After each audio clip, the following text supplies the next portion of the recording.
Yesus. Kau memberi semua yang ada padamu, nyawamu, tubuhmu, bahkan darahmu tercurah buat hidup kami. Kau telah menebus hidup kami sehingga kami diselamatkan ya Tuhan. Kami dikuduskan dan kami disucikan oleh kuasa kasih-Mu ya Tuhan. Terima kasih Bapa yang baik. Mari kita mengangkat roti di atas kepala kita. Terima kasih Tuhan, terima kasih Tuhan. Di tangan kami ini ada roti. Dengan iman percaya kami bahwa ini bukanlah roti biasa, tetapi ini adalah tubuh Tuhan Yesus yang sejati. Inilah tubuh-Mu ya Tuhan, yang dipecah-pecahkan bagi kami. Saatnya kami akan makan. Biarkanlah menjadi berkat dalam tubuh ini. Semua dosa dalam hidup kami telah dihapuskan, ditahirkan oleh bilur-bilur-Mu. Kami disembuhkan. Demikian kata firman Tuhan. Sebab apa yang telah kuteruskan kepadamu telah aku terima dari Tuhan, yaitu bahwa Tuhan Yesus pada malam waktu Ia diserahkan mengambil roti, dan sesudah itu Ia mengucap syukur atasnya. Ia memecah-mecahkannya dan berkata, inilah tubuhku yang diserahkan bagi kamu. Perbuatlah ini menjadi peringatan akan aku. Kita makan dalam nama Tuhan Yesus Kristus. Dengan iman kami percaya inilah darah Tuhan Yesus. Inilah darah-Mu yang telah dicurahkan bagi kami sebagai perjanjian yang baru dan kekal. Darah-Mu memberikan pengampunan atas dosa-dosa kami. Darah-Mu menyucikan dan menguduskan setiap kami. Oleh darah-Mu kami disembuhkan dan ditebus. Oleh darah-Mu kami menerima kepastian keselamatan. Dalam nama Tuhan Yesus, demikian kata firman Tuhan. Demikian juga Ia mengambil cawan sesudah makan, lalu berkata, cawan ini adalah perjanjian baru yang dimeteraikan oleh darahku. Perbuatlah ini setiap kali kamu meminumnya menjadi peringatan akan aku. Kita minum dalam nama Tuhan Yesus Kristus.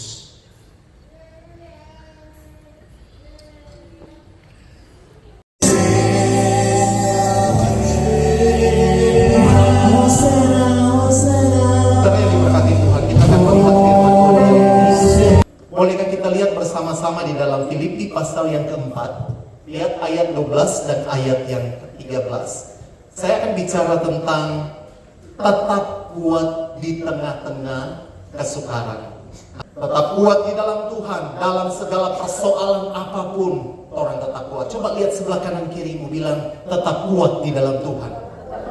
Tetap kuat di dalam Tuhan, karena Tuhan itu adalah sumber kekuatan kita. Filipi 4, lihat ayat 12 dan ayat yang ke-13. Bolehkah kita baca bersama-sama? Yang sudah dapat katakan amin. Kita baca bersama. 1, 2, 3. Aku tahu apa itu kekurangan, dan aku tahu apa itu kelimpahan. Dalam segala hal dan dalam segala perkara, tidak ada sesuatu baik dalam hal keringan maupun dalam hal kelaparan, baik dalam hal kelimpahan maupun dalam hal kekurangan. Segala perkara dapat kutanggung di dalam Dia yang memberi kekuatan. Kebenaran firman Tuhan ini adalah tulisan atau pesan Rasul Paulus kepada jemaat yang ada di Filipi. Nah, di waktu firman Tuhan ini disampaikan, atau di waktu Rasul Paulus menulis kebenaran firman Tuhan ini, keadaan daripada Rasul Paulus pada saat itu bukanlah pada keadaan yang nyaman. Jangan pikir situasi di waktu dia menyampaikan firman Tuhan ini, dia sedang berada di satu pohon yang elok, yang boleh dikatakan pohon aras yang rimbun. Kemudian dia bawa pohon, kemudian mendapatkan inspirasi daripada Tuhan, dan dia tulis kebenaran ini. Tidak, saudara. Dia juga bukan berada di satu istana raja, atau boleh dikatakan di kerajaan Romawi, dan dia ada di satu kamar yang elit, yang bagus. Tetapi di waktu dia sampaikan firman Tuhan ini, dia tuliskan firman Tuhan ini kepada jemaat Filipi, bahkan kepada setiap kita di hari ini, dia sedang berada di penjara. Dan di waktu pun dia berada di penjara, itu bukan karena dia melakukan satu kesalahan yang fatal, yang serius. Dia di penjara, saudara, bukan juga karena dia melakukan kriminalitas. Dia juga tidak melakukan kejahatan yang mengerikan dan fatal sehingga membawa dia masuk penjara. Tetapi saudara yang diberkati oleh Tuhan, dia di penjara oleh karena dia sedang memberitakan kabar baik. Dia sedang memberitakan kebenaran. Dia sedang memberitakan Injil sukacita, Injil keselamatan. Paulus mengungkapkan bagaimana penderitaan, bagaimana dia mengalami pergumulan berkali-kali dia dapatkan, berkali-kali dia alami. Kalau saya tanya di tempat ini, siapa di tempat ini yang tidak punya masalah? Siapa di tempat ini yang tidak punya pergumulan? Setiap kita punya masalah, setiap kita punya pergumulan. Amin. Baikkah kita jemaat Tuhan, para pelayan, diaken, siapapun kita, maupun hamba-hamba Tuhan, kita tidak pernah lepas dengan namanya masalah, persoalan, dan pergumulan biasa yang ada di dalam Tuhan yang mampu memberikan kemampuan bagi setiap kita untuk mengalami dan lepas daripada setiap masalah, bahkan kita menang dalam segala hal. Di dalam 2 Korintus pasal yang ke-11, saudara yang diberkati oleh Tuhan, khususnya dalam ayat 23 sampai ayat yang ke-37. Di situ ada beberapa hal yang dapat saya bagikan dan saya mungkin secara cepat saya akan beritahu bagaimana keadaan daripada Rasul Paulus sebagai hamba Tuhan. Di sini dikatakan bahwa dia sempat bilang begini, aku lebih banyak berderi lelah, melebihi daripada siapapun pada saat itu. Bukan dia mau sombong, tetapi kenyataannya di dalam hidupnya, dalam layar, aku lebih banyak berderi lelah, lebih sering di dalam penjara. Bukan hanya kali ini saja di waktu dia menuliskan kebenaran firman Tuhan ini kepada jemaat di Filipi. Sering kali dia ditangkap, sering kali dia dipenjara. Tidak cukup sampai dia dipenjara, saudara yang diberkati oleh Tuhan. Tetapi bahkan dia dicambuk, disesah di luar batas. Dia dipukuli. Bahkan dalam pelayanannya kerap kali dia katakan bahwa aku kadang-kala mengalami bahaya maut. Sering dilempar dengan batu di tengah-tengah pelayanannya, saudara. Dan ini bukan sesuatu yang gampang dan mudah sebagai seorang hamba Tuhan. Sebabnya kita yang mengaku sebagai hamba Tuhan, mari kita bercermin lewat kehidupan daripada Rasul Paulus. Siapakah kita ini? Sejauh mana pengorbanan kita untuk mengasihi Tuhan lebih daripada apapun juga? Rasul Paulus pun bukan juga mengatakan dia juga sering mengalami yang namanya bahaya penyamun. Dia bekerja berat sampai di situ. Kalau kita lihat ayat 23 sampai 27, maka dia bilang kerap kali aku tidak tidur atau lapar dan dahaga. Ternyata pun di situasi sekarang ini pun kita bilang kerap kali aku berpuasa kedinginan dan tanpa pakaian. Adakah hamba Tuhan hari ini masih tanpa ada pakaian? Tidak ada makanan? Di Manado ini, saudara, sumber kelimpahan, apalagi hamba Tuhan. Serius, saudara. Tapi di dalam tengah-tengah situasi yang seperti ini, kadang-kadang kita mau membangun diri kita, membangun kehidupan kita untuk kita mau menyerupai seperti Yesus. Di tengah-tengah apapun yang Yesus kerjakan dan lakukan. Amin. Alkitab di sini mau memberitahukan kita kepada betapa luar biasanya apa yang dialami, apa yang diderita oleh Rasul Paulus. Bahkan dalam satu ayat di dalam surat Galatia, Rasul Paulus sampai bilang begini, dalam tubuhku ini ada tanda-tanda milik Kristus. Bukan masalah dia bilang aku sudah menerima Kristus, Tuhan itu adalah Tuhanku sehingga dia hidup di dalam aku, sehingga ada tanda Tuhan di dalamnya. Bukan di situ, tetapi memang nyata di dalam tubuhnya ada tanda-tanda milik daripada Kristus. Bekas-bekas luka yang oleh karena apa? Pelayanan. Pernah digigit ular, pernah dirajam, pernah dilempar dengan batu. Dalam tubuhku ada bekas-bekas luka, tanda-tanda milik Kristus. Sehingga dengan berani dia bilang begini kepada anak-anaknya, ikutilah teladanku. Dia manusia biasa yang berani berkata, ikutilah teladanku. Karena memang benar-benar secara kehidupannya, totalitas hidupnya dia beri untuk Tuhan. Saudara yang diberkati oleh Tuhan, sadarkah kita bahwa iman kita itu bertumbuh bukan di zona nyaman? Kehidupan kita akan bertumbuh, iman kita akan bertambah di waktu kita ada di dalam setiap ujian-ujian kehidupan. Saya selalu bilang begini, hidup yang tak teruji bagaikan hidup yang tak bernilai. Ada amin? Maka perlu saudara, supaya Anda mau naik level, berkat bertambah dalam hidupmu, jangan pernah lari daripada setiap persoalan dan masalah. Hadapilah setiap masalah, persoalan, pergumulanmu, karena Tuhan sekali-kali tidak akan membiarkan kita. Amin. Mari kita beri tepuk tangan dulu bagi Yesus. Karena saudara, emas, tahu nggak emas? Emas itu dikatakan murni dan mulia, bukan waktu dia ambil dari tambang, kemudian masih bercampuran, kemudian orang bilang, so ini tuh emas murni. Emas menjadi murni dan mulia di waktu dia melewati yang namanya proses pembakaran. Terkadang juga Tuhan mengizinkan kita itu untuk diproses. Kadang-kala juga dalam pelayanan besi menajamkan besi. Betul? Kadang-kala rumah tangga juga ada proses. Ada masalah, ada pergumulan. Tapi di balik proses ujian yang kadang-kala kita alami, sebenarnya itu sedang menguji atau sedang membuat kita semakin tajam untuk dipakai. Kalau dalam pelayanan ada proses, orang dengan orang baku proses, semakin tajam untuk pakai orang dalam ladangnya Tuhan. Amin. Tuhan itu sangat baik dalam hidup kita.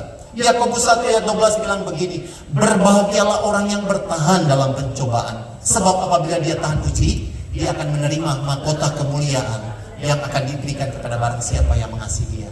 Di dalam Roma juga berkata, Roma 5 ayat 3-4 bahwa, dan bukan hanya itu saja, kita malah bermegah di dalam apa?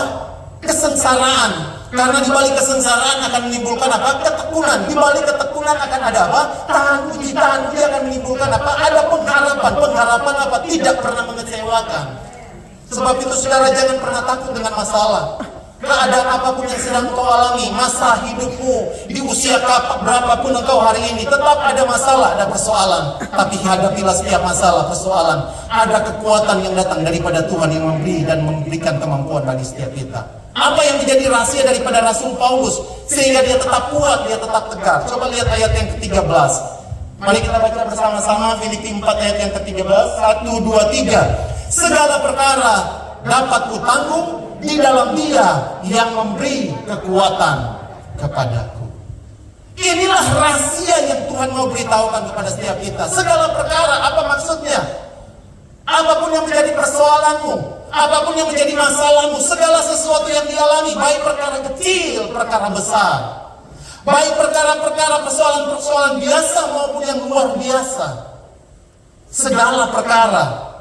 Paulus mendemonstrasikan bahwa sikap hidup yang tangguh itu diukur daripada dia bisa menang daripada setiap ujian hidup, termasuk hal kecil maupun besar. Segala perkara kemudian dapat kutanggung. Ini menyatakan bahwa ada kekuatan, ada kesanggupan, ada kemampuan yang Tuhan akan beri kepada setiap kita.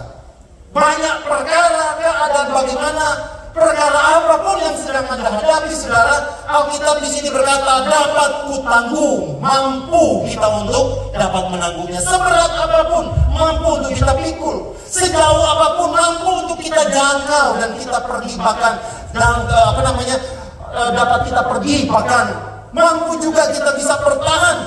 Berapa lama pun jawaban doa belum ada, kita mampu untuk menunggu sampai waktu yang tepat Tuhan akan beri dan menjawab segala kebutuhan kita. Tuhan memberi kesabaran, belum dijawab Tuhan sabar, amen. Nanti kelak, nanti apa yang belum pernah terang lihat dengan mata, terang akan menyaksikan bagaimana ajaibnya Tuhan. Apa yang belum pernah timbul dalam hati kita, Tuhan akan nyatakan dalam hidup kita, amin. Segala perkara dapat kutanggung di dalam Dia. Di dalam Dia ini menyatakan ini sebenarnya dia syarat, saudara. Ini yang utama. Di dalam Dia menyatakan bahwa Tuhanlah andalan kita, tidak ada yang lain. Apa yang saudara mampu untuk andalkan di hari-hari? Kekayaanmu, hartamu, jabatanmu, atau apa? Kekuatan fisikmu. Saya masih ingat saudara yang diberkati Tuhan di tahun 2000. Waktu COVID sedang melanda pertama di Spanyol, yang cukup mengerikan awal COVID. Kemudian ada seorang yang paling kaya di Spanyol. Seorang kaya ini bahkan mati di tengah-tengah apa? COVID. Saudara tahu, yang paling menarik bukan masalah kematiannya, tetapi ada seorang anaknya perempuan sampai dia tulis begini. Dia bilang, apa yang tidak bisa dibeli oleh ayahku, tetapi ketika dia hanya membutuhkan yang namanya gratis oksigen, udara yang gratis, ternyata dia tidak dapat. ternyata kekayaan pun tidak dapat untuk menjamin kehidupan kita. Amin. Tidak ada yang dapat kita andalkan di sekitar kita. Semua hanya sementara. Yang kita andalkan satu-satunya adalah Tuhan. Hari ini saudara, coba Anda pergi ke pasar, coba Anda lihat di supermarket dan sebagainya. Banyak barang-barang sudah naik, betul enggak? Mulai daripada apalagi BBM naik, otomatis semua naik. Tekanan lebih banyak, pikiran lebih banyak dan sebagainya.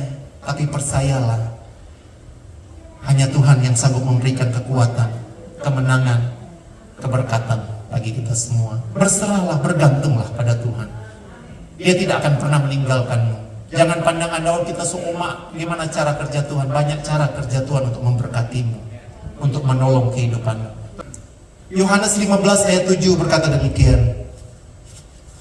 Jikalau kamu tinggal di dalam aku dan firmanku di dalam kamu, mintalah apa saja yang kamu kehendaki dan kamu akan menerimanya. Amin. Jaminan kita adalah Tuhan. Yang memberi kekuatan kita adalah Tuhan. Tidak ada oknum lain. Hanya Tuhan satu-satunya. Segala perkara dapat kutanggung di dalam Dia. Yang memberi kekuatan kepadaku, yang memberi kekuatan kepada kita. Tidak ada yang lain sekali lagi. Tuhan satu-satunya sumber kekuatan kita. Dia satu-satunya yang memberikan jalan bagi setiap kita. Dia satu-satunya yang memberikan kemenangan bagi setiap kita. Yohanes 15 ayat 5 bilang begini, barang siapa tinggal di dalam aku dan aku di dalam dia, ia berbuah banyak.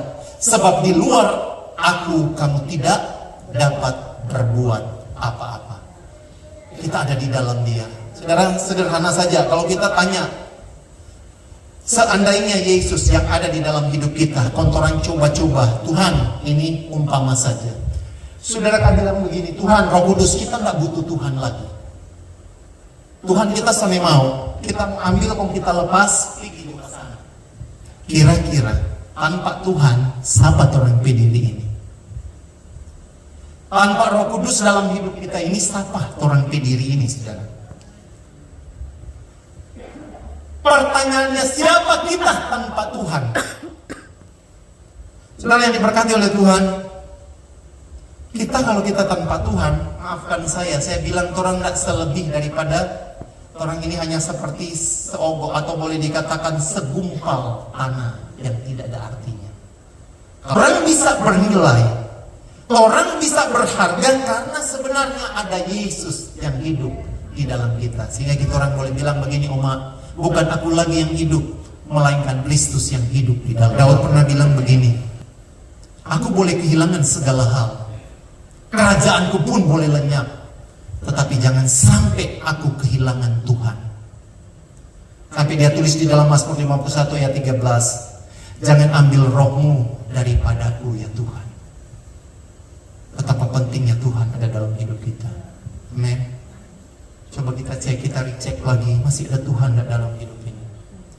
Kalau Anda buat dosa, kemudian Anda masih disadarkan, saya selalu tahu, masih berbeda saudara antara orang yang berbuat dosa dengan orang yang hidup di dalam dosa. Kita gambarkan begini, tahu nggak bebek dengan ayam di satu kolam? Biasanya kalau bebek orang lempar di kolam, pasti dia akan berenang, putar-putar, suka di kolam, betul kan Mama? Iya. Sebaliknya kalau ayam, orang ambil, orang lempar dia di mana? Di kolam. Apa dia respon ayam bagaimana? Langsung menggelepar-gelepar, lari, kalau boleh terbang keluar. Sederhananya seperti itu. Orang yang senantiasa hidup di dalam dosa, masih suka dengan dosa, dia sama dengan bebek, dikasih di dosa, dia bermain terus, dia nikmati itu dosa. Tapi kan kita bukan demikian, toh? Bukan berarti saya bilang orang semua ayam, ya enggak. Ini perumpamaan saja. Di waktu kita jatuh, ataupun kita jatuh dalam dosa, siapa manusia tidak berdosa? Saya kadang-kala masih gagal. Kita nggak ada yang hebat. Amin. Jangan pikir bahwa orang ini, semua manusia itu telah berbuat dosa dan telah kehilangan kemuliaan Tuhan. Tidak ada yang kudus, tidak ada yang benar. Semuanya telah berdosa, kata firman Tuhan, termasuk saya dan saudara. Kalau kita memang orang berdosa, pastinya kita ini mudah dan gampang jatuh dalam dosa. Tapi sederhana, di waktu kita sadar, di waktu kita jatuh, kita mungkin menyalahkan orang lain atau tersandung dan sebagainya. Banyak cara kita bisa jatuh hari-hari ini. Tapi kalau masih ada hati nurani berkata kita sesalah, kita masih ingat Tuhan, masih ada Tuhan di dalam hidup. Amin. Dan saya pastikan kita semua Tuhan ada di dalam hidup ini. Kalau ada Tuhan di dalam hidup ini, maka kita ini adalah orang-orang yang bernilai. Sebab itu mari hari ini, malam ini, di luar Tuhan orang tidak bisa dapat buat apa-apa. Di luar Tuhan kita tidak dapat berbuat apa-apa. Hanya di dalam Tuhan kita mampu melakukan perkara-perkara yang besar. Karena pastinya Tuhan itu turut bekerja dalam segala hal, mendatangkan kebaikan bagi kita semua. Amin. Bolehkah kita beri tepuk tangan bagi Tuhan? Yang sakit pastinya disembuhkan hari ini. Mari saya mengajak semua pemain musik. Yang lemah pastinya akan dikuatkan hari ini. Amin. Yang tiada berdaya hari ini, malam ini mendapatkan kepastian dan kekuatan. Amin. Yang kadang-kala mungkin ada banyak persoalan, percayalah Tuhan selalu membuka jalan bagi kita semua. Selalu rancangannya baik atas kita. Usaha kita pasti diberkati oleh Tuhan. Ada saatnya terkadang ada di bawah, ada saatnya juga Tuhan bawa dan mengangkat setiap usaha atau berkat yang ada di dalam setiap kita. Jangan pernah tinggalkan Tuhan. Jangan pernah lemparkan dan keluarkan Tuhan dalam hidupmu. Hanya Tuhanlah yang membuat hidupmu berarti dan bernilai. Sehingga apapun yang Anda kerjakan, semua diberkati oleh Tuhan.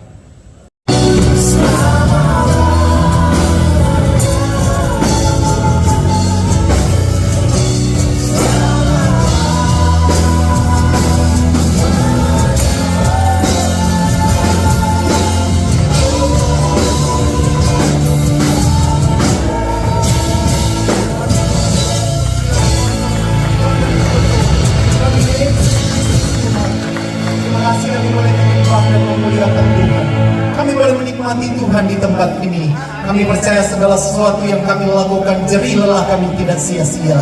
Kami telah memberi waktu bagi Tuhan, dan kami tahu kami tidak pernah akan kehilangan waktu, sebab Tuhan selalu ada atas setiap kami. Diberkati kami semua yang telah melayani pekerjaan Tuhan. Diberkati keluarga di tempat ini yang telah membuka hati dan pelayanan untuk tetap ada dan eksis untuk melayani pekerjaan Tuhan lewat pemohon presenter. Dan kami tahu kami tidak akan pernah kehilangan upah dari Tuhan. Sebab firman-Mu berkata atas setiap kami, berbahagialah orang yang takut akan Tuhan, yang sangat suka akan perintah-Nya, maka anak cucunya akan perkasa di bumi. Angkatan orang benar akan diberkati, harta kekayaan ada dalam rumahnya, kebajikannya tetap ada untuk selama-lamanya. Terimalah berkat Tuhan, kasih karunia damai sejahtera daripada Tuhan Yesus Kristus, persekutuan di dalam kekuatan kuasa Roh Kudus, biarlah tinggal tetap menyertai kita dari malam ini, esok sampai selama-lamanya, sampai Maranatha, Tuhan Yesus datang kedua kali memberkati kita sekalian. Haleluya, amin.